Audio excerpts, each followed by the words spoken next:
Akындın aytar saltıda amandык tileyim жалпыңа. Sabırlı ырдай баштайын sabırдың айтып қалқыма. Sabırlı жетет жеңишке, sabırsız батат кейишке. Болбой қалған иш үчүн жан дүйнөңдү кейитпе. Мен билдеп турбайт ардайым, толкундар бийлейт деңизде. Sabırды кармап кулаба, сыноонун жолуң кеңишке. Өзгөлөр көрүп табалайт, өзүңдү байкуш дегизбе. Катасыз кепти сүйлөткүн, канатын көккө күүлөнткүн. Сабагың берип уул кыска sabırдын жолун үйрөткүн. Ыйлары менен соолубай, ыйманы менен гүлдөшсүн. Sabır бул насаат айттырат, саламат тилиң ак кылат. Санаага салып шайтандар, sabırsыздардын аскырат. Sabırдуу Кудай өзү да sabırдууларды жактырат. Өтүп аткан токтобой өмүргө sabır кылалы. Төбөдөн урган чындыкты төгүнгө sabır кылалы. Көрө албастар ооруткан көңүлгө sabır кылалы. Өлчөсүң ошол тагдырдын өлүмгө sabır кылалы. Бериметиң акыл билимди билүүдө sabır кылалы.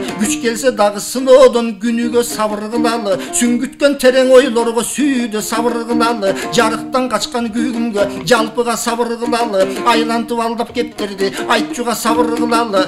Sabırдуу жетет муратка, sabırsız калат уятка. Sabırдан бакыт жаралсын, sabırдын түбү саралтын. Акылдын sabır жарыгы, sabır бул диндин жарымы деген экен бабалар. Жан тарассаң шашылып жан дүйнөң болор жарадар. Sabırsız болуп жашабай, sabırды билип баалап ал. Sabırдуу канча шаңданган, sabırsız канча чайналган. Акындан sabır кеткенде, акыйкат чыгат таңдайдан. Баатырдан sabır кеткенде, батыныш кыйын маңдайдан. Элден sabır кеткенде, дайрадай чыгат агылып. Тоодой күч тоскоол кыла албайт, токтотуш кыйын жалынып. Андыктан эч кимден sabır кетпесин, аргасыз ишке багынып. Тобокелчил тоо ашат, кыбыраган кырашат. Sabırдуу жеткен бакыттын сырларын үйрөнөлү деп sabırsızдар сурашат. Sabırдуулук чоң мектеп, сабагын алсаң бийиксиң. Ардайым эки дүйнөдө алдыда жүрчү күлүксүң. Бекемделип ыйманың, периштелер сүйүссүн. Инсанга тийип жардамың, ийгиликтердин арнагын. Жан дүйнөң кубансын, жакшылыктарды камдагын. Азабы тиет акырың азгырык жолго барбагын. Тирүүлүк sabır иш экен түшүнөсүң ар жагын. Томуктай жетет ишенич тобокел кылгын ардайым.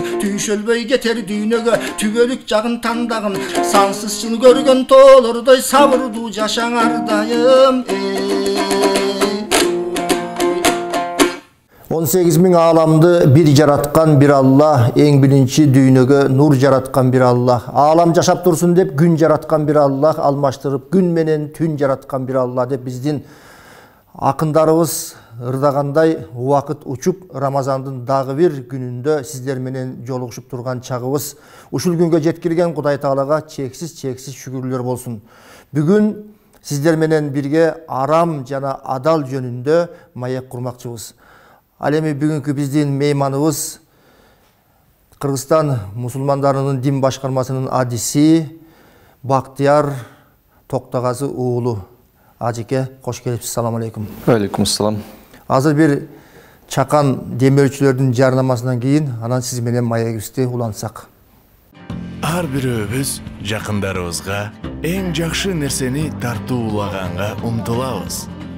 Адалеттен өзгөчө ыкма менен жасалган дам эталону. Ал халал. Накта эт азыктары.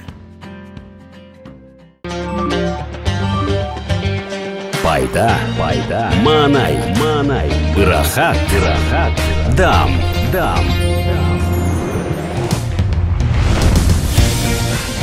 Лактобактерияларды камтыйт, манайды көтөрөт, стрессти басаңдатат. Кальций булагы. Ар бир үй бүлөгө кубаныч алып келебиз.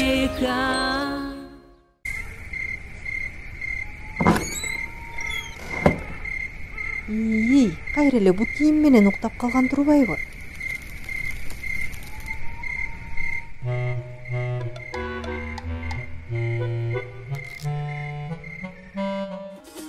Леон. Ажырай албаган бут кийим. Дагы бир жолу ыйык Рамазаныңыз кут болсун. Элиңиз менен бирге кубаныч тартуулап жүрө бериңиз. Анан бизде арам, адал деген нерсе бар.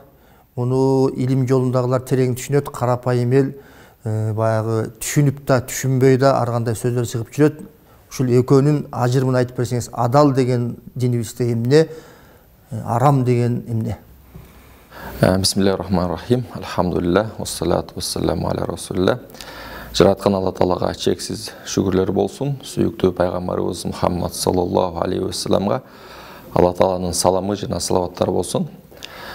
Адал, арам өзі біздің дінімізде мағынасы, түсінігі өте терең десем жаңылышпаймын. Себебі біз егер қысқаша адал, жарам емне дей тұрған болсақ, адал бұл Құдай Тағала рұқсат берген нәрселердің бардығы.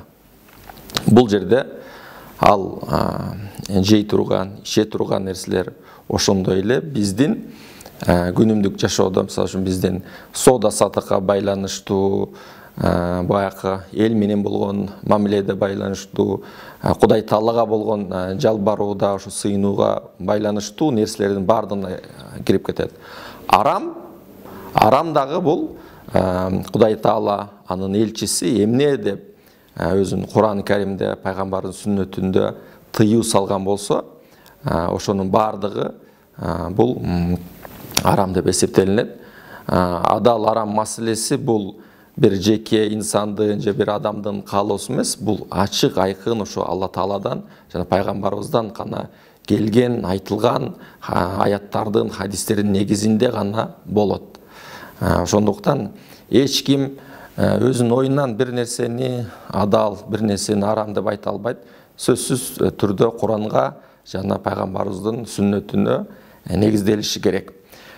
Biz misal üçün тамак аш туурасында айта турган болсок, себеби биздин адал арам дегенде эле биринчи эле коомчулукка ошол тамак аш маселеси кирип келет да. Бирок жана мен айткандай башка дагы нерселерди камтыйт. Алла Таала ошо Куран Каримде арам туурасында эмне дейт? Мисалы үчүн Алла Таала ошо Куран Каримде «Хуримат алейкумул майтату ваддаму ва лахмул хинзири». Мисалы үчүн Алла Таала силерге өлүмтүк арам кылынды дейт. Чөчкөнүн эти арам кылынды. Бул жерде өлүмтүк дегенде ошол аятта уландысын айтылат. Өлүмтүктүн түрлөрү көп. Ошол учуп өлгөн, сүзүшүп өлгөн, же болбосо өзүнүн баягы табигый өлүмү менен өлүп калган, мунун бардыгы. Ошол эле баягы малды сойгондогу баягы аккан каны. Кээ бир убактарда билесиздер, кээ бир жерлерде ошо канды дагы пайдаланып тамак ашка колдонушат. Быжы жасап жүрүшөт. Демек, бул ачык айкын айтылган нерселер да. Анан бул жерде туура муздалуусу дагы талап кылынат.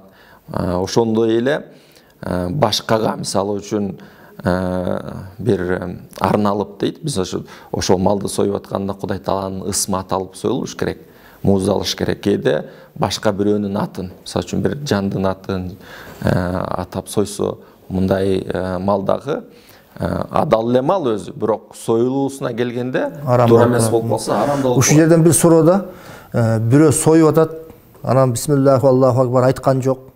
Бирок жанында турган киши айтып турса, ошону өтөбү? Бул жерде ошо жакшы суроо бердиңиз. Бул жерде бизде ошо бисмиллахны айтуу талап кылынат.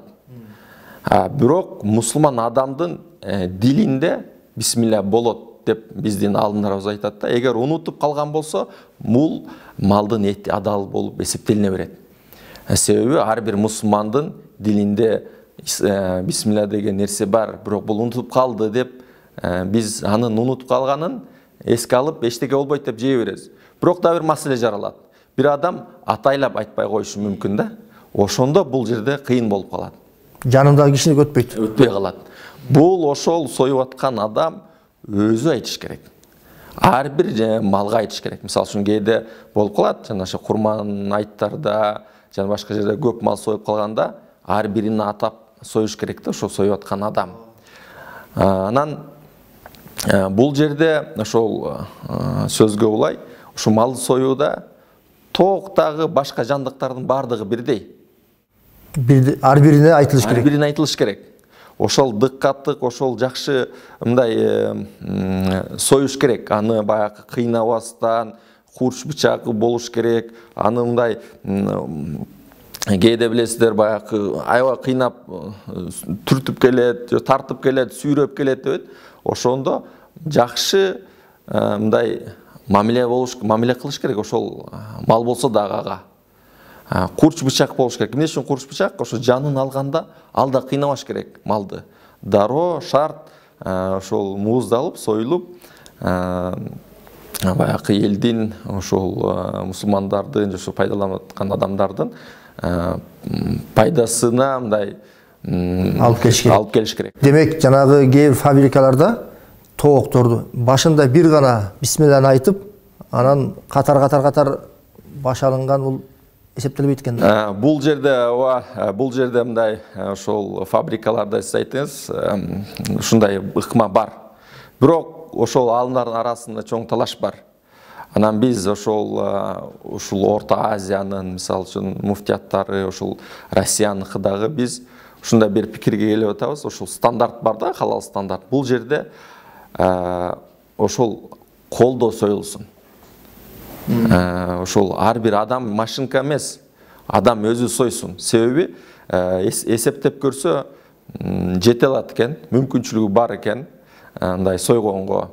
Бул эми кээде ошол өндүрүштүн артынан көп акча табам эмес, бул жакта коомчулуктагы, элди дагы алардын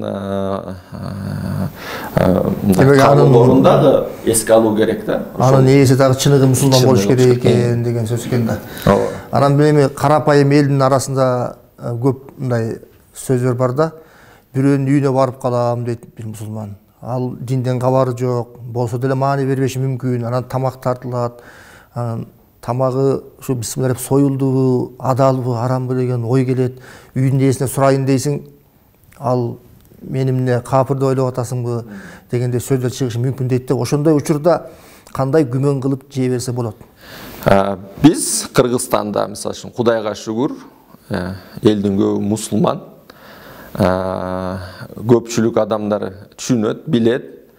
Толук ийне жибине чейин билбесе дагы негизги билет. Ошондуктан бизде мусулмандарга болгон түз түшүнүгүбүз болуш керек. Бул демек Кыргызстанда болуп аткандан кийин бул мындай шек күмөн жаратпашы керек. Эгер биздин коомчулукта, мисалы үчүн, азыр бизде базарларда биздин мусулмандар эле, биздин бир туугандар эле сатат. Аны башка бир улуттун, башка бир диндин өкүлү ал этти сатпайт. Эгерде биз, мисалы үчүн, Орусияда же болсо башка бир өлкөдө көпчүлүк башка диндин өкүлдөрү боло турган болсо, биз ошондой учурларда талап кылсак болот, сурасак болот да. Ошондой бир күмөндөрдү мындай болушу мүмкүн, келиши мүмкүн. Бирок биздин коомчулукта андай болбош керек. Эгер эле ал өзү эле көрүп калбаса, баягы малдын каяктан келгенин, мындай учурларда биздин милдетибиз мусулмандарга түз, жакшы ойдо болушубуз керек. Жанагы адал сертификат берилип атпайбы? Ошондо ошол ишканалардын дейли бир жолу барып текшерилет. Ошо менен адал деп эсептелеби же кандай дайыма текшерип туруш керекпи? Же кандай биз колдонушубуз керек? Бул жерде бизде ошол биздин Кыргызстанда бир нече ошол халал сертификатын берген уюмдар бар. Анын арасында ошол биздин муфтият, Бишкектин Бишкек метрология жана стандарттыруу борбору бар, ошо менен биргеликте берет, жана башка дагы уюмдар бар. Анан ар бир уюмдун өзүнүн баягы талаптары бар да, ошол канча убакытта текшерет, карайт ошол сертификатты бергенден кийин ошого жараша. Кээ бирөөнүкү мисалы үчүн бир жылда бир болушу мүмкүн. Бул ыктыярдуу, же болбосо айтып, же болбосо айтпастан. Башка бир уюмдардыкы бар, алардыкы кандай экен биле албайм да, балким алардыкы ай сайынбы. Анан бул жерде ошол биз сертификат маселесин айтып атканда, ошол ишкер эң биринчиден ошо Кудай Тааланын алдында болгон жоопкерчилиги турат да. Андан кийин элдин алдында. Бул жерде кээ бир ишкерлер андайга жол бербеши керек. Баягы акча табуунун гана артынан ушундай баягы көз жумуп кээ бир нерселерге ката кетсе дагы, ошондуктан эң биринчиси бул жерде ошо ишкерлердин түздөн түз Кудай Тааланын алдында болгон жоопкерчилиги турат да. Эми бир гана тамакка байланбаса керек, арам адалы. Адамдын жашоосунда көп нерселер бар. Ошонун бири биз мусулман болгон ибадаттарыбыз бар да. Ошо ибадаттардын ичинде да болушу мүмкүнбү? Бул жерде ибадаттардын ичинде да болушу мүмкүн. Мисалы үчүн ибадаттарда дегенде, мисалы үчүн бул баягы ширкке алып бара турган нерселер да болуп кетиши мүмкүн. Ошол жана биз малды союуда дагы айттык. Бул жерде эгер башка арнап кое турган болсо ал ибадаттарда да болушу мүмкүн. Биздин ошол кылган бардык ибадаттарыбыз бир гана Алла Таалага болуш керек. Ошонун ыраазычылыгына, ошо мусулман өзүнүн милдеттерин аткарайын деген. Эгер башка бир ниеттерге боло турган болсо, демек бул арамга кетет да. Ошон үчүн ал Кудай үчүн эмес, өзүм парзын аткарам деп. Эгер ал намазын, орозосун жана башка ибадаттарын бирөө үчүн, мисалы Кудай Таала жараткан бир инсан үчүн, же бир адам үчүн кылам деп аткан болсо, демек бул дагы тыюу салынган, арам болуп калышы мүмкүн анын ибадаты. Азыркы биздин коомубузда үй бүлөлүк маселелер өтө оор да, ажырашкандар көп. Ошол деле ошол кээ бир нерселерде арам менен адалды түшүнбөндүктөн болушу мүмкүн кээ бири. Ошол үй бүлөнүн эмнеден сактаныш керек? Ошол арам адал маселесин айтсаңыз. Туура, бул жерде биз ошо арам адал маселесинде Кудай Алла Таала мисалы үчүн тыйган нерселер, Куранда тыйган нерселерди кылуу демек арам болуп эсептелет. Анын ичинде ошол зына маселеси бар да. Мисалы үчүн үй бүлөлүк маселеге турган болсок, ошол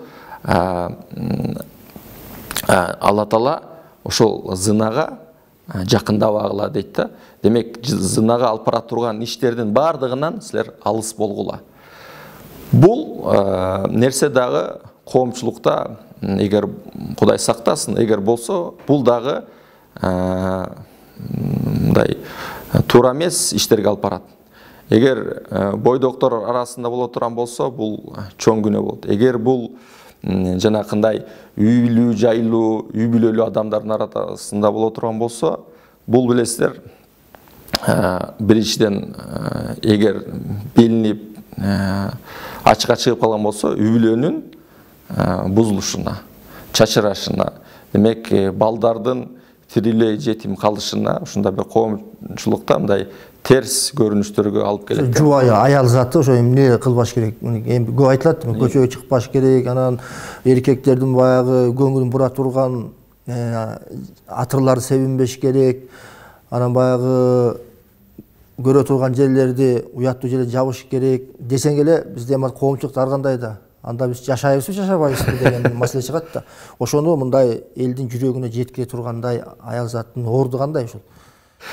Аял заттын орду биз ошол айтсак эле, ошол диний адамдар айтса эле, баягы дин ушунчалык оор экен, жашоо ошончолук кыйын экен деп элестетишет. Бирок бул чындап биз карап келе турган болсок, андай эмес. Бул ошол нерселер адамдын пайдасы үчүн гана, баягы өзүнүн ошо бакубат жашоосу үчүн гана болгон нерсе. Акырет үчүн. Бул эле жашоодо ошонун баягы убайын көрөт. Акыретке калбастан эле. Бул биз ошол мисалы үчүн уяттуу жерлерин жаап жүрүш керек дегенде, демек ал башка эркектердин дагы баягы көңүлүн бурдурбай турган нерсе. Эгер мисалы үчүн эгер ошол аял жубайы бир мындай жыттуу, жыпар жыттуу атыр себинип көчөгө чыгып кеткен болсо, башка эркектер көңүл бурат да. Мындай көңүл буруп кандай аял экен деп мындай башка эркектер көз артып, мындай туура эмес ойлор болушу мүмкүн, Кудай сактасын. Ошондуктан мамиледе, үй бүлөлүк мамиледе эң эле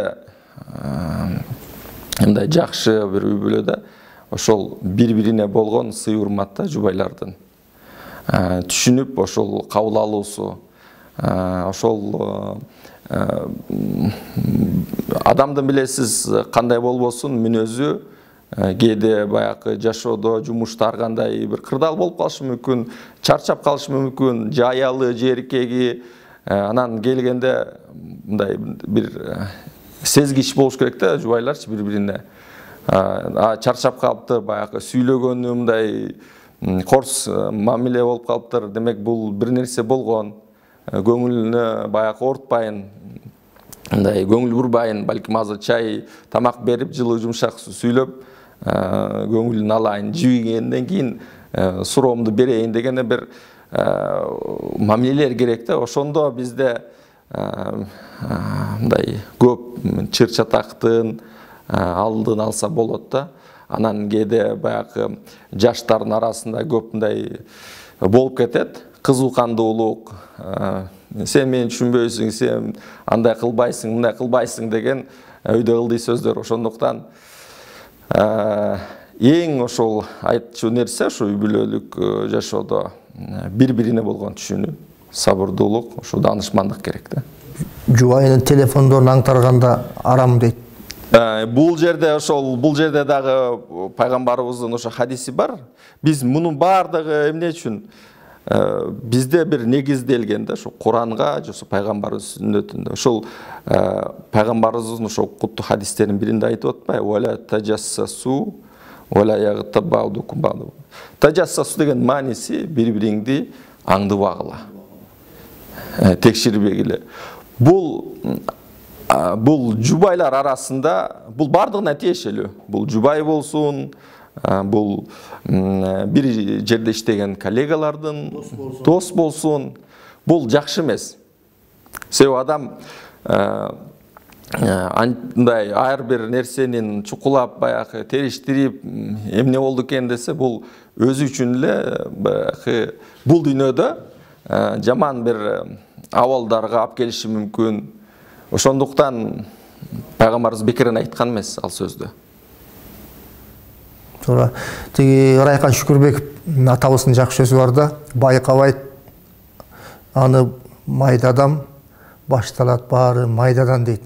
Тиги чаарда жашаш таалай экен, бакыт экен, могу жолдогу камералардан көрө гаилер эле жакшы экен деп азыр баягы штрафтар келгенде, айып пулдар келгенде ойлонуп атпайсызбы? Ушу гаи кармаганда бир карапайым эле суроосу да, гаи кармаганда шашып атам же андай мындай деп колуна акча берип шашып кетип калган, ушу берип аткан акча арамбы же кандай болуп калат? Туура, бул дагы баягы адал арам маселесине келгенде баягы биз айтабыз да, жалпы ошол паракорлук дагы арам дейбиз. Паракорлук бул качан баягы эмне үчүн арам? Себеби кээде бир мамлекеттик кызматтар бар, жумуштар бар, аны акы албастан аткара турган жумуштар бар да. Мисалы үчүн жарандар келди, аны аткарыш керек. Эгер ошол кызматкер кошумча ошол иши үчүн акча сурап аткан болсо, бир акы сурап аткан болсо, демек бул туура эмес, арам нерсе. Ошол сымалдагы бизде биз ката кетирип алабыз да кээде, жол эрежесин бузуп, анан жанакындай баягы берип, ыраазычылыгын алып, баягы штраф жазбасын деп метебиз да. Бул өзү негизи болбойт. Болбойт. Арам. Арамдан Кудай сактасын баарыбызды. Эми акырындан баарыбыз үйрөнүп, түшүнүп келе жатабыз. Анан элди кыйнаган баарыбыздын башыбызда турган, биз аралашпасак дагы пайгамбардын хадиси бар экен. Эч болбосо анын көбөсү да жугат деп, кредит пайыздык бар го. Ушуга бул арам да. Туура. Ушу кредит боюнча, пайыз боюнча жакшылап айтып берсеңиз элге. Балким түшүнгөндөр токтотот. Туура, бул дагы Курани Каримде келет. Алла Таала айтат: "Ва ахаллаллахул бай'a ва харрама риба". Алла Таала ошо сүткорлукту арам кылды, ал эми сооданы адал кылды дейт да. Бул сүткорлук эзелтеден бери келаткан нерсе да. Мурдатан канча кылымдан бери башталганын белгисиз, бирок эзелтеден бар. Бирок ал убакта түрлөрү көп болгон, азыр деле бар түрлөрү. Азыр эң эле ошол коомчулукта элде бир кандай десем, кыйынчылыкка кептеген ошол кредит маселеси да. Бул жерде үстөк деп коебуз го. Эгер банкка барып, банк 10 000 сом алсаңыз, аны 15 000 же болбосо 12 000, 13 000 деп бул аракет кылышыбыз керек да, бул мындай банкка барбагандан. Кантип жашайм дегенде чыгат бой. Бул жерде кантип жашайм дегенде биз эми бул баякы бизде азыр улуттук банкта ислам принциптери боюнча иштөө банктарына рухсат берилип жатат, ошо лицензияларын берип атат да. Бул жерде алардын да талаптары бар. Ал баякы коммерциялык уюм болгондон кийин эми дин десе эле мунун бардыгы бекер деген нерсе эмес да. Бул баякы соода сатык адамдардын арасында болот. Өзүнүн акысын алыш керек. Акысын алыш керек. Жашоо уланыш керек. Соода болуп аткандан кийин. Анан ошол ислам принцибиндеги бир багыт мындай барса жакшы болот го деп ойлойм. Себеби ал жерде мындай нерсе бар да, принцип бар. Кээ бир адамдар кредитти ошол бизнесин өркүндөтөм же бизнеске салам деп алып, бирок тойго, аштарга жана башка бир нерселерге жумшайт экен да. Баякы максаттуу эмес жумшайт деп калат экен. Ал эми ошол ислам принциби менен иштеген ишканаларда ал жерде мындай максаттуу да. Сиз эмне керек? Сизге эмне керек? Ошол үй тиричилиги керекби? Шаймандар ошону алып, өзүнүн наркын кошуп, мөөнөтүн узартып сатат. Ушундай принциптерде, ошондуктан мен ошол коомчулукту ошол учурдан пайдаланып айтмакчымын. Колдон келишинче ошол кредиттен, сүткорлуктан алыс болуп, ошол ислам принцибине ылайык келген, баягы көңүлүдөргө жаккан ошол ишканаларга барып, алардын шарттары менен таанышып, эгер жаккан болсо, ошол жактан маселени чечкенге аракет кылыңыздар демекчимин. Чоң рахмат. Убакыт учкан куш мына бат эле өтүп кетти. Эми бул арам адал маселесин жарым саатта талкуулап коюш өтө кыйын. Жылдап окуп, аны изилдеп, азыркыга чейин талаш-тарыш болуп келе жатат. Кудай буйрса кийин да кайрылабыз. Келгениңизге терең ыраазычылык. Орозоңуз кабыл болсун. Үй бүлөңүз менен, элиңиз менен аман болуңуз. Урматтуу бир туугандар, орозоңуздар кабыл болсун. Арамдан алыс бололу. Рызкыны бир гана Кудай Таала берерин унутпасак, ошого тобакел кылсак, Алла Таала ачылбаган эшиктердин ачат. Ошогону Кудай Таала насип кылсын. Демөөрчү болгондорго биз терең ыраазычылык билдирмекчибиз. Рамазан айынын баардык жакшылыктары сиздерге келсин, насип болсун. Эртеңки эфирден көрүшкөнчө аман болуңуздар.